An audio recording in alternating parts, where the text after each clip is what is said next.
Hello. आज हम लोग पढ़ेंगे reasoning ability and problem solving के टॉपिक जम्बलिंग का पार्ट थर्ड। और उसमें हम लोग उन प्रॉब्लम्स को सॉल्व करेंगे जिनके कॉन्सेप्ट्स को हम लोग ने अपने पिछले लेक्चर्स में डिस्कस किया है, और कितने टाइप्स की प्रॉब्लम जम्बलिंग वाला जो हम लोग का टॉपिक है उसमें फॉर्म होती हैं, उनके हम लोग अराउंड 7 क्वेश्चंस सॉल्व करेंगे। आज 3 टाइप्स के जो क्वेश्चन होते हैं उनके हर एक टाइप के 7 क्वेश्चन करेंगे, और बाकी जो 2 टाइप के हैं वो अगले हम लोग लेक्चर में कवर करेंगे। तो जो पहला हम लोग का टाइप है वो है वर्ड जम्बलिंग। उसका पहला क्वेश्चन ये है, unscramble the letters to form a meaningful word. हमारा ये जो यहाँ पे वर्ड दिया हुआ है उसके को हम लोग को इस तरीके से देखना है, इस तरीके से चेक करना है कि एक हम लोग का मीनिंगफुल वर्ड बन के आ जाए। तो DOCOTR, ये मीनिंग क्या है इसका? कुछ नहीं, DOCOTR इसका कोई मीनिंग नहीं है। अभी अगर इसको हम लोग रीअरेंज कर दें और इसको लिखते हैं DOCTOR, तो ये बन जाएगा डॉक्टर। क्या बन जाएगा? डॉक्टर। और डॉक्टर हम लोग का एक मीनिंगफुल वर्ड है। ठीक। क्वेश्चन नंबर 2, इसमें दिया हुआ है rearrange the letters to make a valid word. ठीक है। अब यहां पे ये दिया हुआ है TASR। इनको हम लोग कैसे अरेंज कर दें कि अरेंज करने के बाद जो भी यहां पर हम लोग को मिले वर्ड वो एक मीनिंगफुल हो।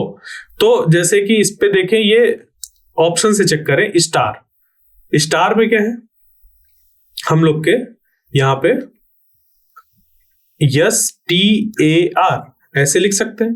इन्हीं 4 अल्फाबेट्स को हम लोगों ने लिख दिया STAR, तो बन गया स्टार। ठीक है। तारे, ये भी सही है।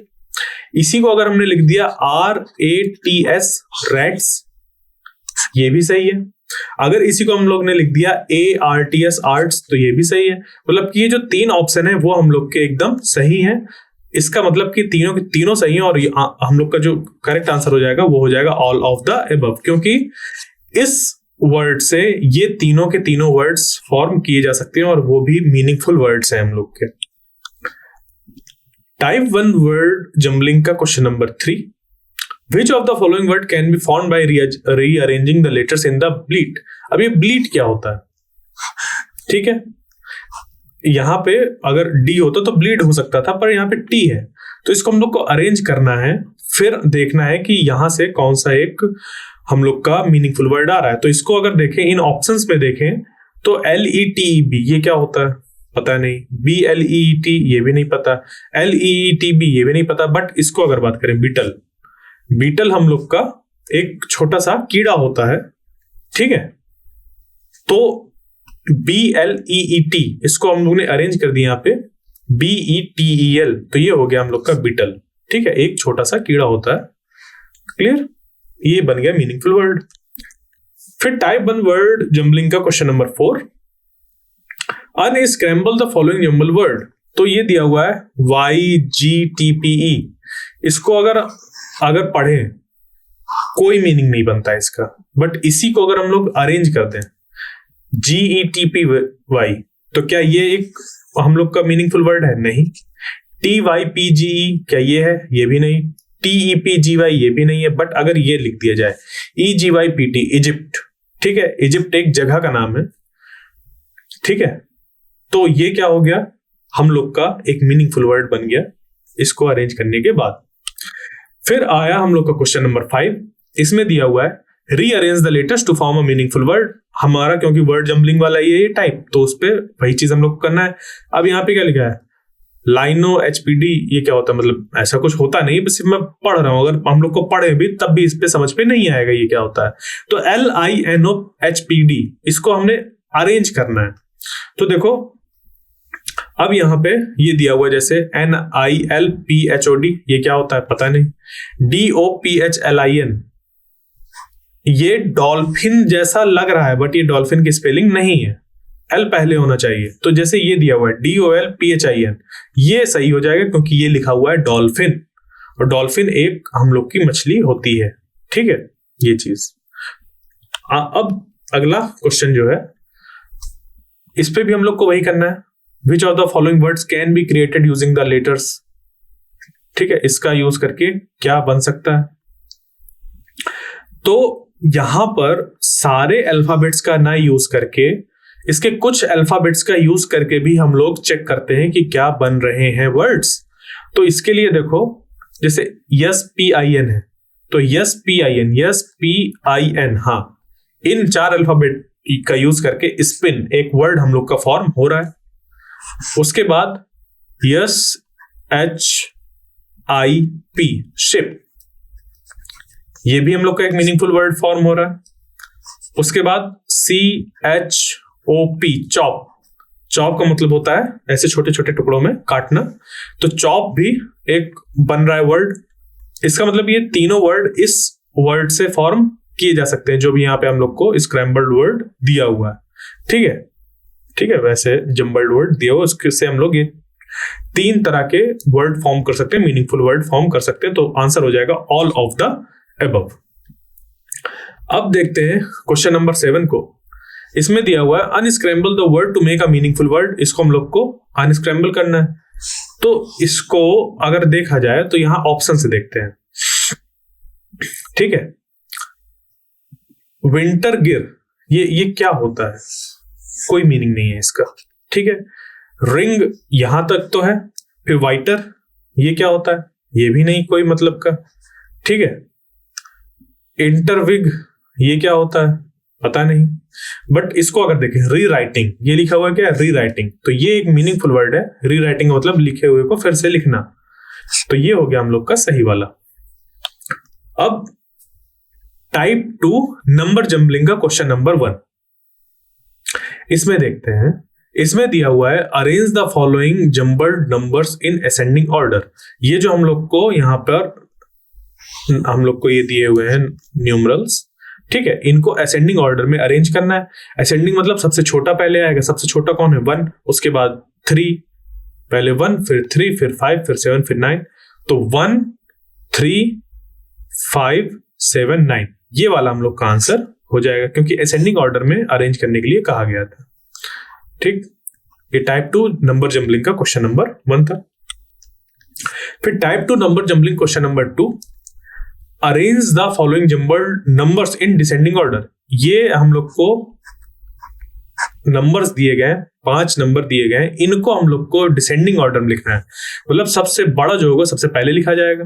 तो 42 हो गया सबसे बड़ा, उसके बाद छोटा कौन है उससे 30, उससे छोटा कौन है 25, उससे छोटा कौन है 18, उससे छोटा कौन है 9। तो 42 30 25 18 और 9, ये हो गया हम लोग का अरेंजमेंट। ये हो गया हम लोग का अरेंजमेंट 42 30 25 18 और 9। ठीक है, डिसेंडिंग ऑर्डर का अरेंजमेंट था ये। Question number 3 type 2 number jumbling का, arrange the following jumbled numbers in ascending order. अब इनको हम लोग को असेंडिंग ऑर्डर में करना है, तो इस पे जो सबसे छोटा कम वैल्यू वाला है उसको देखते हैं। कम वैल्यू वाला कौन सा है 11, उससे बड़ा कौन है 24, फिर उससे बड़ा कौन है हम लोग का 37, उससे बड़ा कौन है 45, उससे बड़ा कौन है 56। ठीक, तो यहां पे अब जो यहां पे बना हुआ है वो कैसा है, क्या क्या है, सबसे पहला 11, फिर 24, फिर 37, फिर 45, फिर 56, तो ये वाला हो गया हम लोग का answer. Question number 4 type 2 number jumbling का, इसमें हम लोग को दिया हुआ है arrange the following jumbled numbers in descending order. तो इनको सबसे हम लोग को चूज करना होगा सबसे बड़ा नंबर, उसके बाद उससे छोटा, फिर उससे छोटा, फिर उससे छोटा। तो सबसे बड़ा कौन है 32, उससे छोटा 28, उससे छोटा 20, फिर 14, फिर 7। तो 32 हो गया सबसे हम लोग का बड़ा नंबर, फिर यहाँ पे ये 28, फिर 20, फिर 14, फिर 7। तो आंसर हो गया ये वाला। आगे देखते हैं question number 5, arrange the following jumbled numbers in ascending order. इसमें यहां पर हम लोग को इनको जो ऑर्डर होगा वो असेंडिंग ऑर्डर होगा, मतलब सबसे छोटा वाला सबसे पहले, तो ये है सबसे छोटा, उससे बड़ा ये, फिर उससे बड़ा ये, फिर उससे बड़ा ये, फिर उससे बड़ा ये। तो 15 29 43 57 कौन सा आ रहा है 15 29 43 57 68, 15 29 43 57 68, ये वाला हो गया हम लोग का करेक्ट ऑप्शन। ठीक है, अब देखते हैं टाइप 2 नंबर जंबलिंग का question number 6। Arrange the following jumbled numbers in descending order. इसमें डिसेंडिंग ऑर्डर पे जब हम लोग को लिखना है तो सबसे बड़ा वाला पहले आना चाहिए। सबसे बड़ा कौन सा है?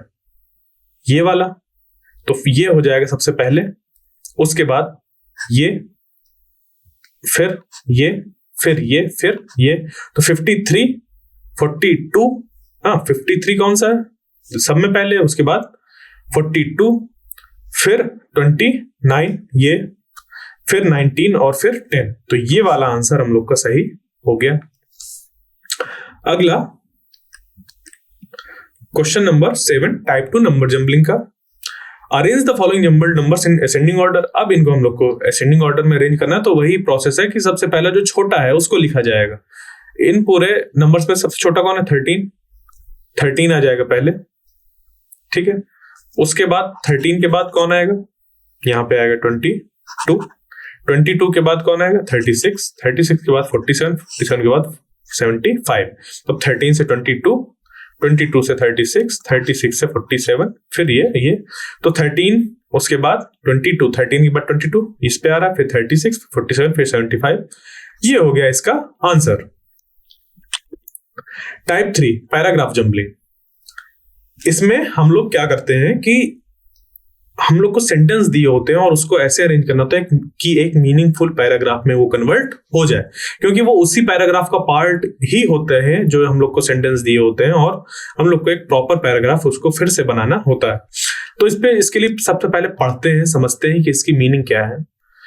ये दिया हुआ पहला, they also wore felt caps to cover their ears. They wore trousers tucked into leather boots. This place was famous for its skillful archers and horsemen. In the 5th and 4th century BC, today's South Ukraine was known as Scythia. ठीक है। अब यहां पर ये जो 4 हम लोग को सेंटेंस दिए हुए हैं, इनको ऐसे अरेंज करना है कि एक मीनिंगफुल हम लोग का पैराग्राफ फॉर्म हो जाए। तो अगर इसको इस तरीके से पढ़ें, जैसे सबसे पहले डी वाला पढ़ें, In the 5th and 4th centuries BC, today's South Ukraine was known as Scythia. ठीक है। तो उसके बाद क्या आएगा? हमने बता दिया कि 5th और 4th सेंचुरी BC की बात है कि आज का जो साउथ यूक्रेन है तब उसको स्किथिया नाम से जाना जाता था। फिर जो इसका अगला वाला होगा वो ये बोला जाएगा, this place was famous for its skilful archers and horseman. और ये जो प्लेस था वो इसके स्किलफुल आर्चर्स और हॉर्समैन के लिए जाना जाता था, ठीक है। फिर आया अगला, दे वोर ट्राउजर्स। अब बात किसकी हो रही है? स्किलफुल आर्चर्स और हॉर्समैन की। तो वो क्या पहनते थे? They wore trousers tucked into leather boots. वो पहनते थे ट्राउजर्स जो कि लेदर बूट्स के अंदर फिट रहते थे, ठीक है। मतलब टक्ड मतलब लेदर बूट्स ऐसे ऊंचे ऊंचे, और उसके अंदर उनके जो ट्राउजर्स रहते थे वो समेटे हुए रहते थे।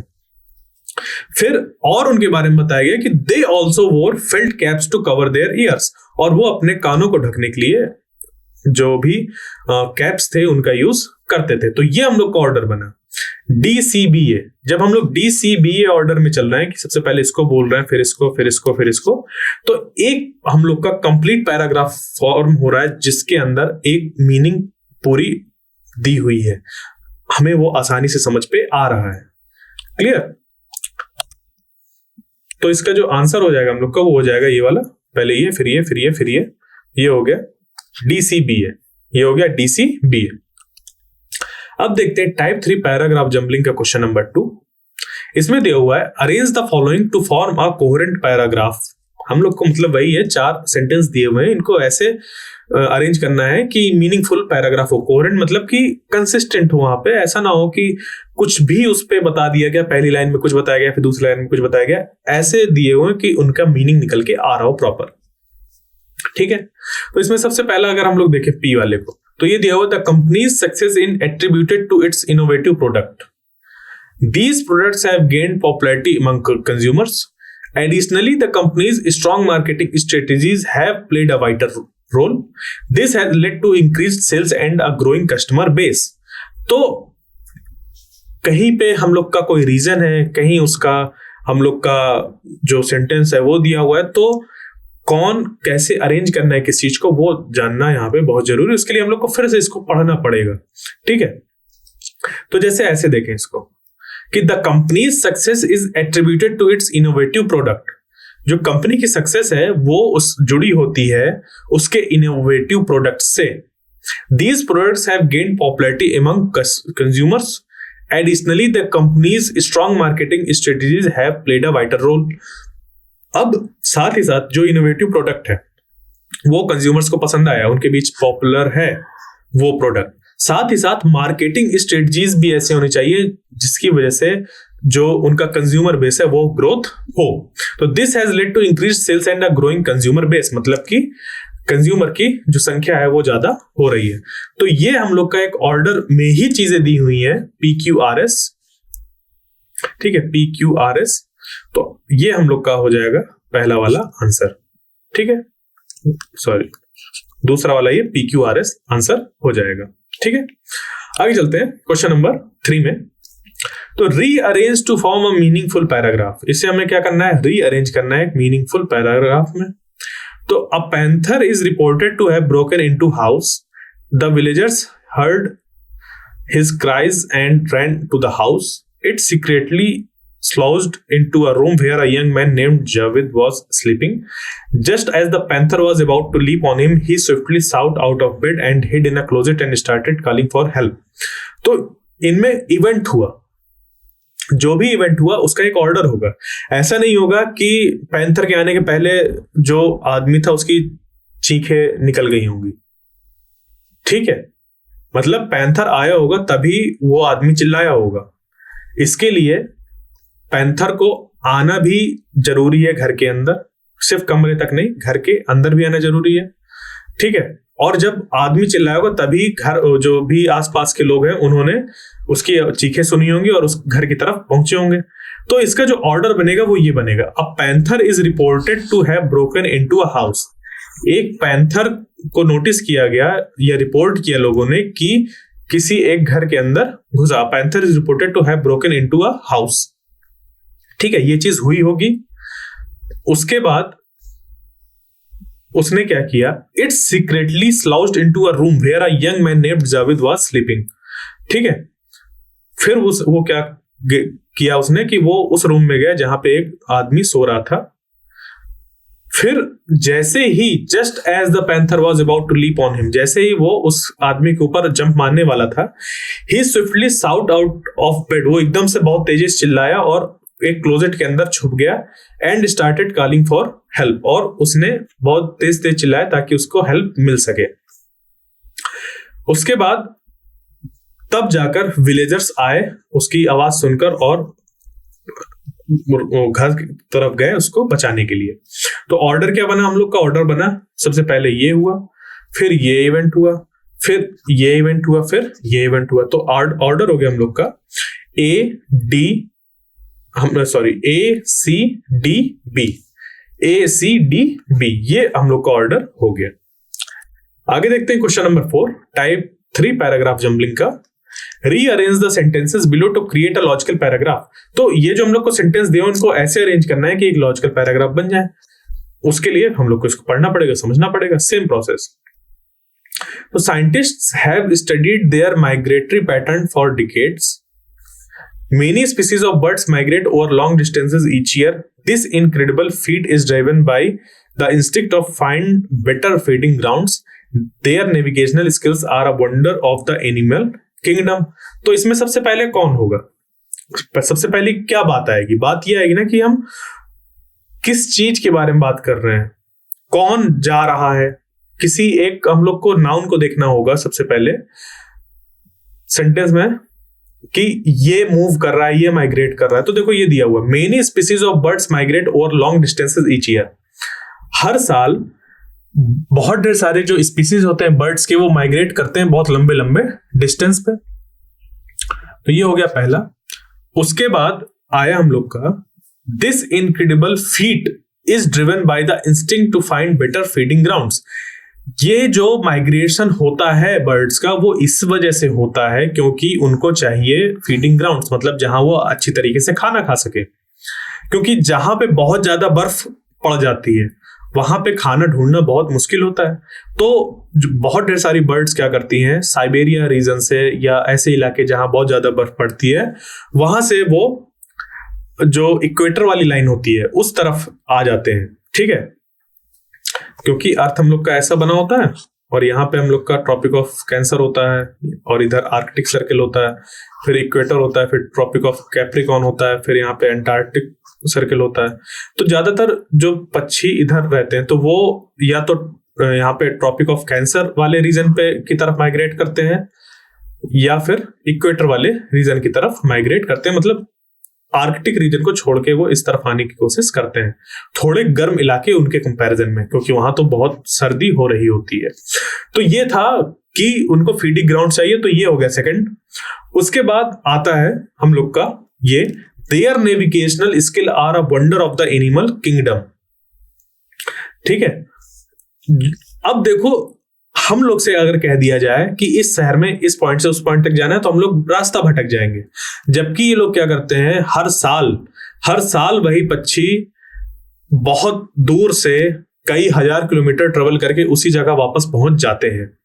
तो इस वजह से यहां पे बात आई कि their navigational skills are a wonder of the animal kingdom, और इसी चीज को scientist have studied their migratory pattern for decades. और ये जो माइग्रेट होते हैं या माइग्रेशन करते हैं इधर से उधर, उनके पैटर्न को साइंटिस्ट कई दशकों से पढ़ रहे हैं। तो ये हो गया चौथा वाला। तो पी हम लोग का सबसे आखिरी हो गया, फिर जो पहला होगा वो हो गया क्यू। तो QRSP ये वाला हम लोग का आंसर हो जाएगा QRSP। ठीक है, question number 5, type 3 paragraph jumbling का question number 5, rearrange to form a meaningful paragraph. इसको हम लोग को रीअरेंज करना है एक मीनिंगफुल पैराग्राफ बनाने के लिए। We are naturally social creatures, a bit of solitude is one of our most powerful tools for disconnecting and recharging. However, this does not mean you need to lock yourself away, but all that time with people takes its toll. तो इसको हम लोग को arrange करना है क्योंकि कुछ बातें यहाँ पे बताई गई हैं इंसान से रिलेटेड कि वो कैसे अपने आप को फिर से रिचार्ज कर सकता है। रिचार्ज करने मतलब कि अगर वो किसी काम कर रहा है उस पे उसको मन नहीं लग रहा तो फिर उससे ब्रेक लेकर वो फिर से कैसे अपने आप को प्रिपेयर कर सकता है उस काम को करने के लिए। तो वो जो हम लोग की बातें हैं इस पैराग्राफ में दी हुई है, बट जो सेंटेंस है वो आगे पीछे, तो एक मीनिंगफुल पैराग्राफ हम लोग को क्रिएट करना है। इसके लिए अगर हम लोग यहां से देखें, जैसे कि ये दिया हुआ है सबसे पहले, we are naturally social creatures. ठीक है, इस पे बता दिया गया कि हम लोग एक सोशल क्रिएचर्स हैं। ठीक है, बट ऑल दैट टाइम, मतलब सोशल क्रिएचर्स का मतलब कि आपस में हम लोग को बात करना अच्छा लगता है, ग्रुप्स में रहना पसंद होता है, but all that time with people takes its toll. अगर हम लोग को पसंद है लोगों से बात करना, ग्रुप में रहना, भीड़ भाड़ में रहना, तो इसका एक हम लोग को एक नुकसान भी होता है। ठीक है, but all that time with people takes its toll. ठीक है, हम लोग को इसका कुछ हर्जाना भी भरना पड़ता है।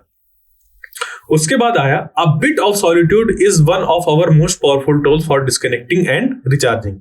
ये जो है हम लोग का सॉलिट्यूड वो एक बहुत ही पावरफुल टूल है अपने आप को डिस्कनेक्ट करना और रिचार्ज करना, मतलब थोड़ी देर के लिए ब्रेक ले लेना और फिर से अपने आप को जो भी पॉजिटिव चीजें हैं उनकी अपने ब्रेन में लाना, उसको अच्छी तरीके से अपने आप को रिचार्ज करना।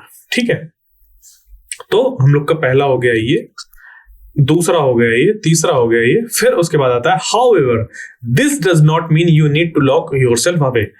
अब अगर हम लोग ने कहा कि हम लोग को भीड़ भाड़ अच्छी लगती है क्योंकि हम सोशल क्रिएचर्स हैं, बट उसका हम लोग को एक खामियाजा भुगतना पड़ता है, इसके लिए हम लोग का एक पावरफुल टूल है डिस्कनेक्टिंग और रिचार्जिंग का। तो इसका ये मतलब नहीं है कि आप अपने आप को लॉक कर लें। लॉक मतलब एक कमरे में बंद हो जाए, किसी से बात ही नहीं करनी, इसका मतलब ये नहीं है। तो ये जब इस ऑर्डर में चीजें बोली जाएंगी कि सबसे पहले बोला जाएगा ये पी वाला, उसके बाद एस वाला, फिर क्यू वाला, फिर आर वाला, तब जाके हम लोग का जो पूरी बात है वो कंप्लीट होगी। तो इसका आंसर हो जाएगा ये वाला PSQR। इस ऑर्डर में जब चीजें बोल जाएंगे तो एक मीनिंगफुल पैराग्राफ हम लोग का क्रिएट होगा। फिर अगला है question number 6, rearrange to form a meaningful paragraph. ठीक है, तो however recent research suggest that this might not be entirely accurate. It has long been believed that dolphins are among the most intelligent animals. Dolphins exhibit advanced problem-solving abilities and social behavior. These findings are challenging previous assumptions about animal intelligence. तो ये जो चीजें हमें दी हुई हैं, किस order में हुई होंगी, कब हमारे जो हम लोग ने अपने चीजें दिमाग में सेट कर रखी थी कि जो एनिमल्स होते हैं उनके पास इंटेलिजेंस नहीं होता, उस कहाँ पे उसको झटका लगा, तो ये सब बातें कब पता चलेंगी, जब इस चीज को हम लोग एक प्रॉपर वे में देखेंगे। ठीक है, तो सबसे पहला अगर हम लोग इसको देखें, it has long been believe that dolphins are among the most intelligent animals. बहुत पहले से ये माना जाता रहा है कि जो डॉल्फिन्स है वो बहुत ही ज्यादा इंटेलिजेंट एनिमल्स हैं। ठीक है, उसके बाद आया डॉल्फिन्स।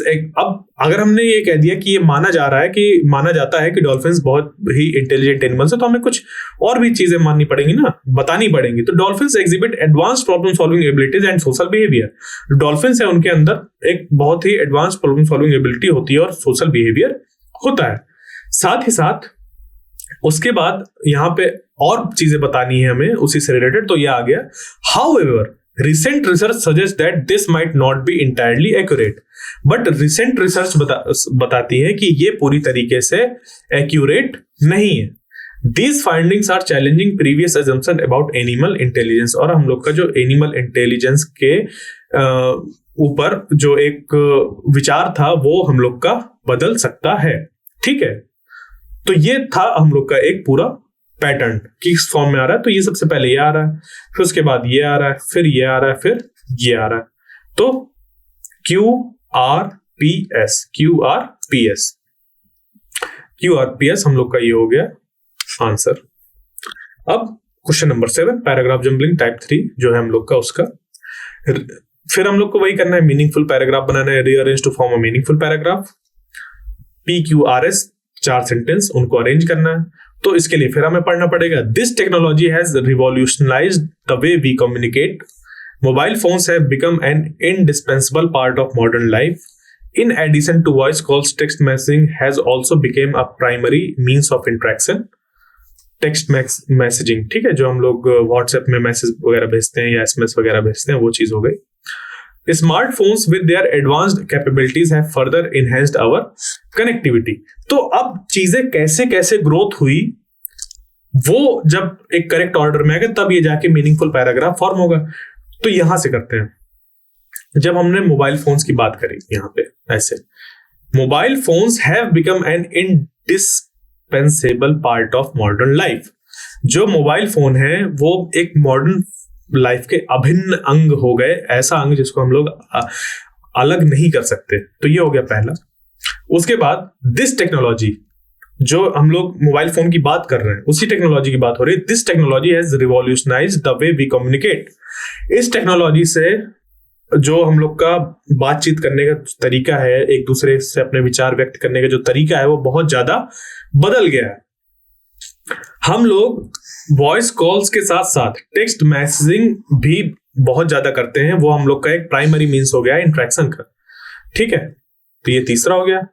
फिर अब इतना तो करते ही हैं, साथ ही साथ जो स्मार्टफोन्स है with their advanced capabilities have further enhanced our connectivity. और जो स्मार्टफोन्स है, इतना तो हम कर ही रहे थे टेक्स्ट मैसेजेस वगैरह, स्मार्टफोन्स की वजह से हम लोग की और जो कनेक्टिविटी है वो और अच्छी तरीके से हो गया। जैसे वीडियो कॉल वगैरह हम लोग कर सकते हैं, ठीक है, या एक मोबाइल से दूसरे मोबाइल को कंट्रोल कर सकते हैं। ये हम लोग का बहुत ज्यादा चीजें आसान हो गई स्मार्टफोन के थ्रू। तो ये इस ऑर्डर में चीजें चली। क्या सबसे पहले Q, फिर P, फिर R, फिर S। तो QPRS ये हो गया हम लोग का ये वाला QPRS पहला वाला।